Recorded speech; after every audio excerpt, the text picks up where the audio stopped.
Coming up next on The Voice of Alabama Politics, our guest today is former Congressman Artur Davis. Also, the V-Team takes a look at the pushback against Robert Bentley's tax plan. And Speaker of the House Mike Hubbard says the embattled AEA will be just fine if they'll get on board with his plan. What? Lying? Bullying? You get the idea. All this and much, much more coming up next on The V.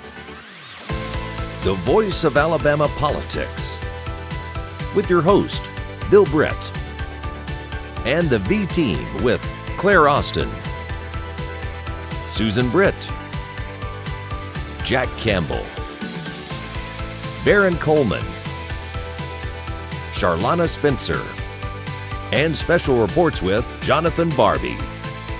Now, the #1 political show in Alabama, The V.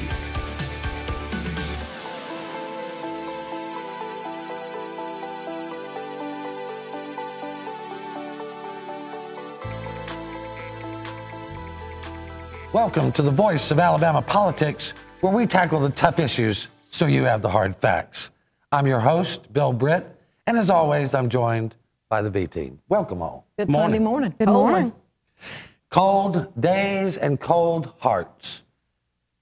Many in the Republican Party have been beating Governor Robert Bentley like a rented mule over his willingness to tell the truth. We need to raise taxes to fix the holes in our state. Claire, he is losing the PR war. What should he do?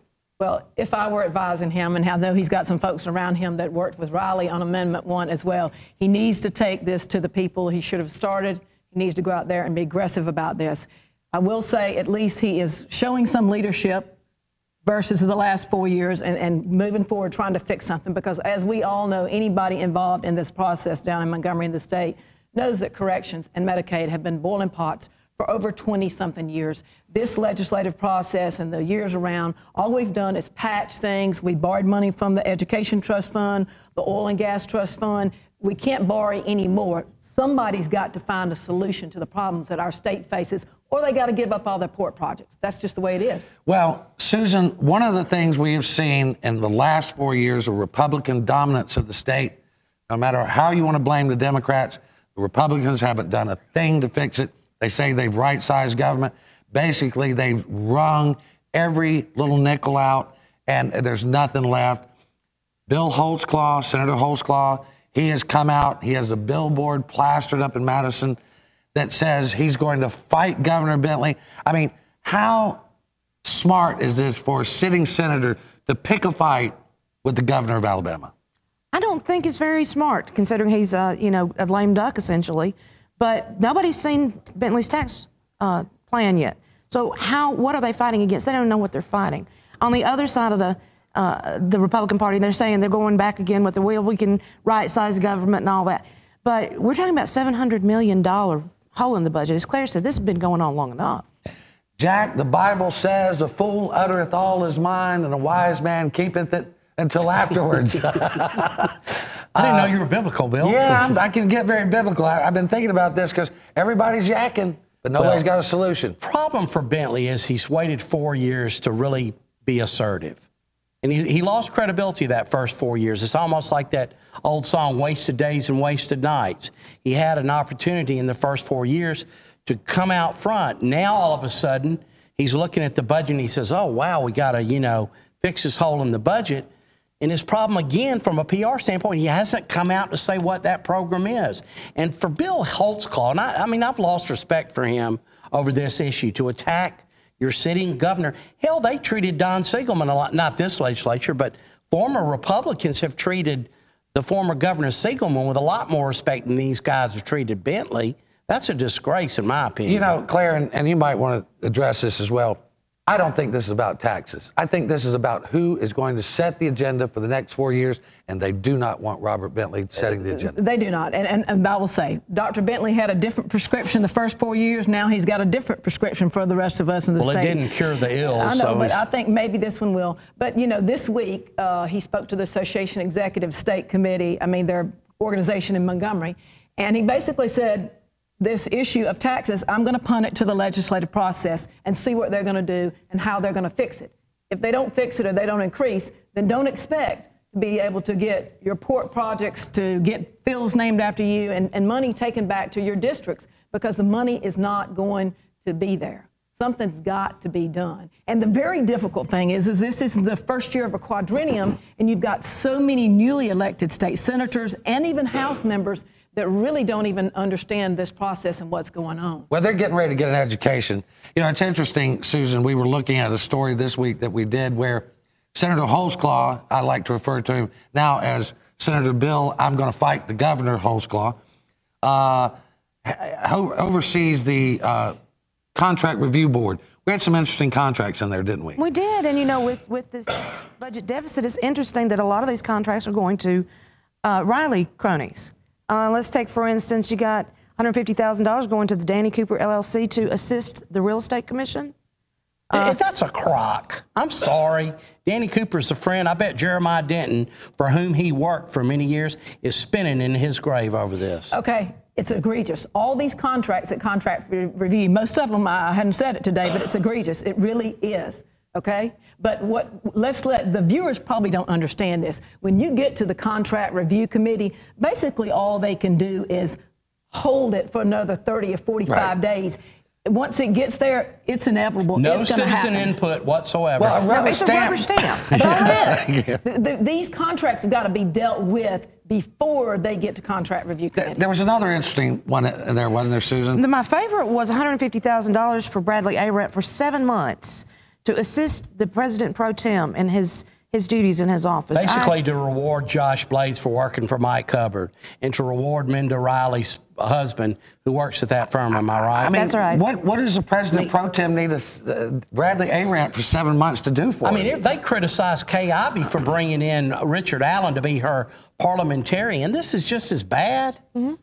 Well, we can't find out what it's about because they don't talk to us. And I love the vague language, to assist the Real Estate Commission for Danny Cooper. Well, and to assist the President Pro Tem. It is a joke. Advise. It's in your face to the taxpayers. The people ought not to. And you take this, but you know, here Bradley Arent lobbies all the time, but then they're going to have a contract with the Senate President Pro Tem.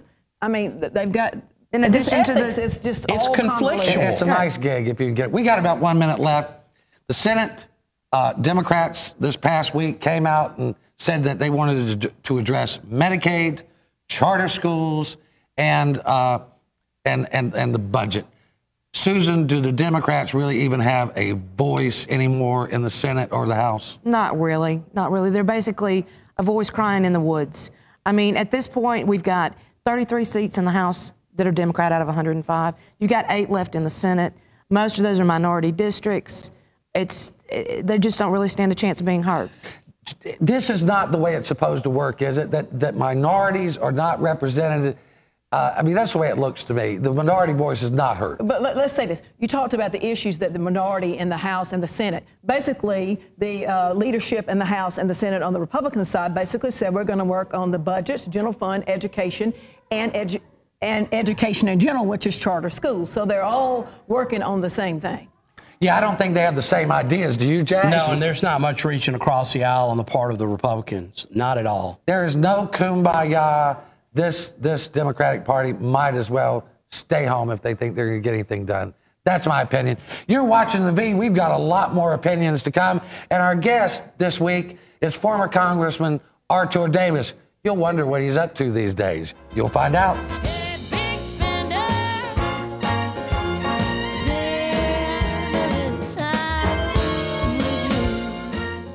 The V is sponsored by Spot On Strategies Group. I teach. I touch the future. I am AEA.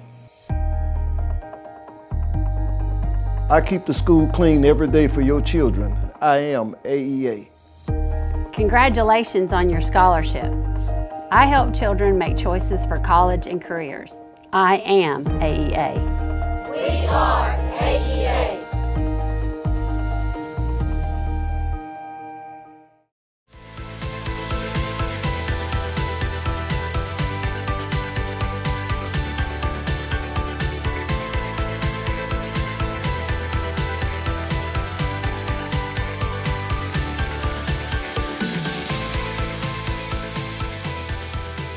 Welcome back to the voice of Alabama politics.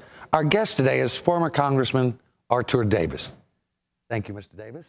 Bill, good to talk to you. You and I were saying before we started today that we see each other, we talk by email a lot, talk by phone. We don't see each other in person a whole lot. No. So it's good to actually see there's a real Bill Britt. Well, we know you're real, and we've enjoyed you for a long time and watched your career and appreciate your service not only to our state, but to our nation. Thank you. Thank you, Bill. You're back home. You're running for mayor. That's right. We have a mayor who says he's running as well. That's right. Todd Strange, is he vulnerable?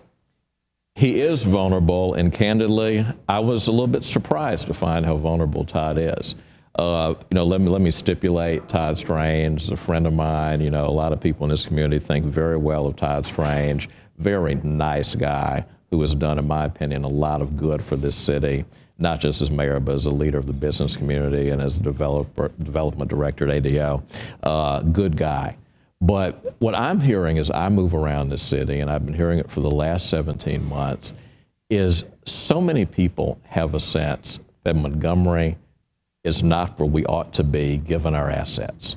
We have Maxwell and Gunter, and we can't figure out how to really make a mark as a high-tech city. We have an incredible city for families, an incredibly good environment civically, but yet we can't make our schools work for the children who are in the system. We have a city that has an incredible array of options for people to shop and for people to dine where they want to dine, but yet we've got whole parts of this city, start on the Southern Boulevard and start driving toward Maxwell Air Force Base, and you see how a significant number of people in Montgomery live and see that it's so far behind people in the rest of the city. People are worried about crime in this community. I remember a time, as so many Montgomeryans do, when this was seen as being a very safe community. Right. Now Montgomery's become a community where literally you cannot leave your cell phone in the car, even at East Chase, much less on other sides of town. Average people, no matter where they live in this community, are worried about crime, they're worried about violence. That's not the Montgomery that I remember when I lived here for many years. And I was a young person back in the 90s and would go out and worry about crime in Montgomery. So what I hear over and over again is a sense that people want Montgomery to move forward. They want Montgomery to make progress, and they feel that we've stopped somewhere along the way. Well, and no doubt we hear it every day. I mean, we live part-time here in Montgomery. We enjoy the city. We enjoy the things it has to offer. But there are a lot of people that are moving away, and people seem to feel it's a city in decline. How could you, as mayor, help turn that around? Bill, let me put this in perspective. I had a conversation with a real estate agent 2 weeks ago. Part of her job is to place people who are stationed in Maxwell and Gunter to find homes for them. She told me that the standard practice right now is that if a couple or family move to Maxwell and Gunter, that they are routinely placed in Autauga County or Elmore County. Really? And that real estate agents will tell them, you want to be in Autauga or Elmore because the schools are substantially better. I'm even hearing now that some people who come to Maxwell and Gunter are being told to go to Pike Road, which is a long way from Maxwell and Gunter, instead of coming to city limits. Now, when we have a jewel like Maxwell here, and we're drawing all kinds of incredible people to this community, what does it say that they're being encouraged to not live here, but to live someplace else and work in Maxwell? It is an incredible commentary on our schools. Right. So the answer to your question, what do you do first and foremost to turn Montgomery around? Turn around the schools in this community. This is the county in the state of Alabama that has the largest number of failing schools, 11. 10 of those are junior high schools in the Montgomery system. Some data came out just this week that of the 4 non-magnet high schools in Montgomery, 50% of seniors who go on to college, over 50%, each of the 4 non-magnet high schools have to have some level of remedial education. That is a crisis level. Right. That over half of the seniors who go on to college in Montgomery's non-magnet high schools have to get a remedial education. That's more money out of their pocket because they got to pay or use student loan money in extra classes. It's a black mark on their transcript. It takes longer for them to get out of school because of that. And it's an incredible indictment of the school system we have. So I could talk about a lot of economic development ideas that I have, but the first thing that's got to happen is a turnaround of the schools in Montgomery, Alabama. Do you have a plan? I want a city school system. I want the mayor to have the accountability. I want the mayor to be able to pick the superintendent. I'll tell you what's not in my plan. The mayor was asked about this recently and said that, well, the answer in Montgomery is that we need more choice and we need charter schools. Now, I want to lay this out for you. We have choice in Montgomery. It's called the Alabama Education Accountability Act. It's been in place for 2 years. I know you've been very critical of it. Here's what we know. There are 30,000 children in the Montgomery school system. Do you know how many have taken advantage of the choice option in the last 2 years? 160 out of 30,000. We have vouchers under the Alabama Education Accountability Act. You know currently how many families in Montgomery are taking advantage of those vouchers? 30. And they're all at 2 very small private schools, Montgomery Academy, St. James, Catholic. None of the schools that frankly are the crown jewels of the independent schools in Montgomery even participate in this voucher plan that we have. So we don't have to speculate on whether vouchers and choice are the answers in Montgomery. We have them, they're not working. As far as charter schools go, I know that technically magnet schools and charter schools are not the same thing. Right. They're definitionally different. But magnet schools occupy the place in Montgomery that charter schools occupy in other places. You go to other places, they don't know what magnet schools are. They have charter schools. Right. Well, here, we have our magnet schools that are kind of a specialized education for a group of high-performing students. It's a good thing, and any system ought to have a place where the really, really good kids can go and get above and beyond the normal education. That's what charters accomplish in many communities. Guess what? That's what our magnets are doing. They're doing a fantastic job of it. But I see the challenge in Montgomery as what do you do about the 27,000 children who are not in the magnets? I'm not convinced that setting up a mini magnet called a charter school would be the answer in Montgomery, Alabama. Maybe someplace else, but in Montgomery, Alabama, the answer needs to be getting our schools to the point where no matter what public school you go to, child's got a crack at a good education. We've got about 1 minute left. I could talk to you all day. Give me a reason, and give our viewers a reason that they should choose you to be the mayor of this city. I've got a vision for what this community can be tomorrow. I've got a vision for how Montgomery can turn into the South's next great city. I want us to start to win the game of economic development again. We won the game with Hyundai a long time ago. We have not competed for a single major manufacturing company since then.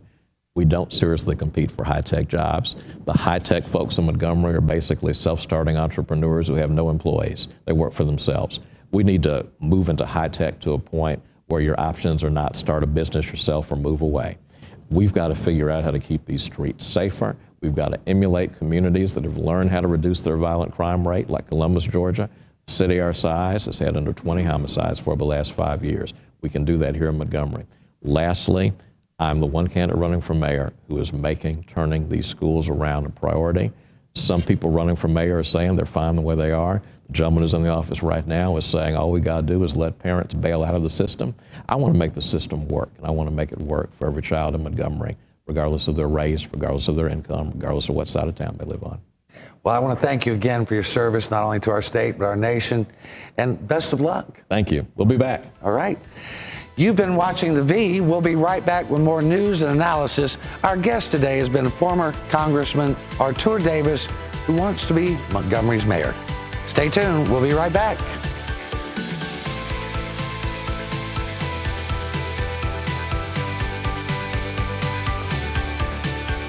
The V is sponsored by MediaWorks Communications, quality video production and marketing services. Welcome to Alabama's newest entertainment destination, Wind Creek, Wetumpka, the perfect escape for date night, a getaway with your friends, or a relaxing poolside cocktail. Whether it's a day trip to enjoy the best steak in Alabama or a romantic weekend, the finest Southern hospitality is just a short drive away. Wind Creek Wetumpka. Find your winning moment.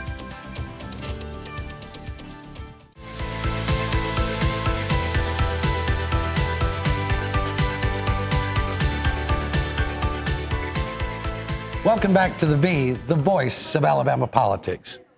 Jack, the Alabama Republican Party has installed new leadership, the new CEO, chairman, president, Terry Lathan, a tremendous woman from all we know, very tough, doesn't have to rely on anybody to butter her bread. What did you think of the election? I was thrilled of the election, and I kept my mouth shut because I didn't want to hurt Terry by saying I hoped she would win, but I was very pleased.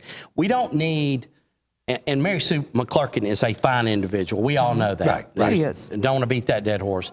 But she didn't need to be chair of the party. It was going to be more of the same. It was going to be more of the Riley-Hubbard team just reasserting itself.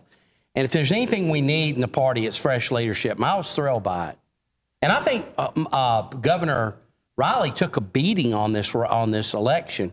A lot of his endorsed candidates went down in flames. Claire, you're a longtime Republican committee member. What did you think? I know, and I'm on the committee, and my mother has been for years. I think it was great.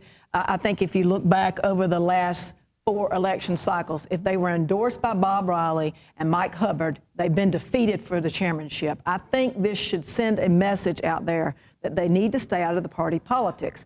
And the good thing was that pretty much all the way down the slate, folks that were supportive of Terry and new leadership and the Alabama GOP won, except for maybe the last 3. And I think they might need some ballot security when they have elections next time. Well, Susan, Ed Henry got elected. And if there's anybody who's consumed more Kool-Aid, it would be hard to find somebody besides Ed Henry. Yeah, if you look at his lips really closely, they're Kool-Aid blue. Well, let me interject in that.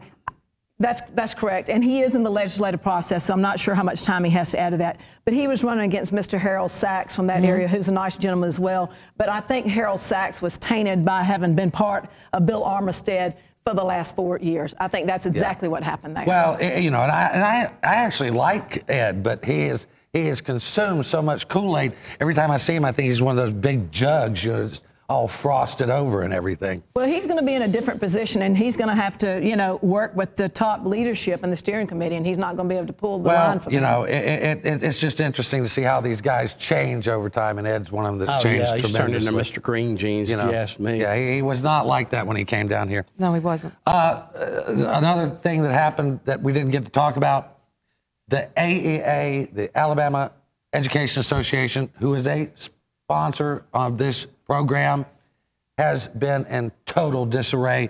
Susan, you have some background. We don't have a lot of information, though, do we? No. From what we know at this point, the NEA came down to try to organize the AEA. After firing Henry the first thing Mabry. they did was get rid of Henry Mabry. I think the vote was 18-14. That's what we hear. From the vote. And apparently the NEA is running the AEA as we speak right now. And we don't know how long that's going to be. We don't know if it's going to be permanent. We don't know if it's just going to be for a little while, but it's not looking real good, I don't think. I mean, Jack, or Claire, I'm sorry, but let me ask this question. The NEA is the liberal arm of the Democratic Party. The AEA has never been that This is almost prophetic that they get rid of Mabry, a fiscal conservative, and put in, taken over by the NEA. What do you think, Claire? Well, I think if there's one thing that the people in Alabama dislike more than the AEA would be the NEA. I mean, Absolutely. You can't get any worse than having the NEA running the Alabama organization. And I think it is very interesting that here we are on the heels in the midnight of a legislative session, and and this is all blown up. Jack, I don't know. What are you hearing out there? Well, if they thought the AEA agenda was egregious, wait till they see the NEA agenda. They won't get anything done, unfortunately. No. Well, now, Mike Hubbard has come out and in a public statement said that if the AEA would appoint somebody that would get on with his education reform agenda, that he would welcome them. Well, I'm sure he means someone that he handpicks. Yeah, like someone like Nancy Pelosi's going to come and that's going to go real well in Alabama, right? Right. No. you think that, I mean, the biggest problem that the Republicans have is that the AEA has been the devil. I mean, they really, it looks like. And Henry Mabry is a longtime friend of mine, having worked for the power company and BCA and being finance director of the state. He's smart and he's a good guy, but Henry's not the greatest on PR, on promoting himself. Right. And he takes, no prisoners. Yeah. And he's kind of gruff. And I think it probably cost him in the long run, but.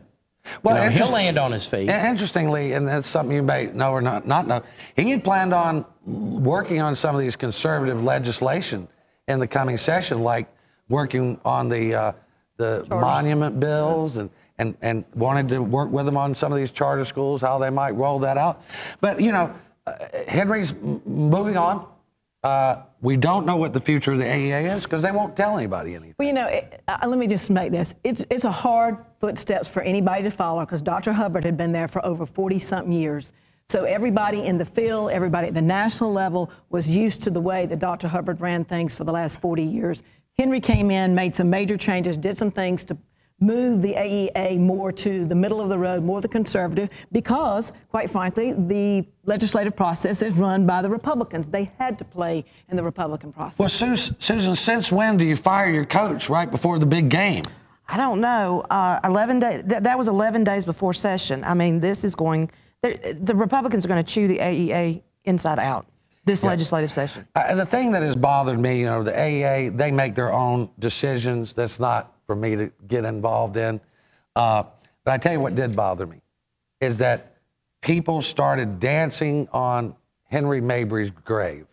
And I really didn't appreciate that. Henry's not done anything but try to help this state, like you said, working for the governor, he helped bring Honda here. He helped bring Hyundai here. When that weakling Bill Armistead stood up before the state executive committee meeting Saturday and announced gleefully that Henry Mabry had been fired and people clapped, I think that's disgraceful. Yeah, it's not like he's a criminal. No. It's not like he's got 23 counts of indictments against him. Right. And might I add, Bill Armistead wanted his money. Yeah. Oh, yeah. Over 2 years ago, and is now saying that he did. Asked me to try to get it for him and funnel it back way. And it's left everything in a quandary. People just do not know what's going on. Susan, we got about 20 seconds left. There were some people that were dancing on our graves, too. What do you say to that? Bill, I'm Irish. I was born fighting. If I have to, I know my way around a ham and cheese sandwich. Thanks. So you think we'll survive? You better believe it. I think we'll survive, don't you? I hope so. Who else is telling the story out there? We're going to survive. Well, I want to thank you for watching The V. You can catch us every day at aoreporter.com and every Sunday on your ABC affiliate throughout the state. Have a great Sunday, and God bless Alabama.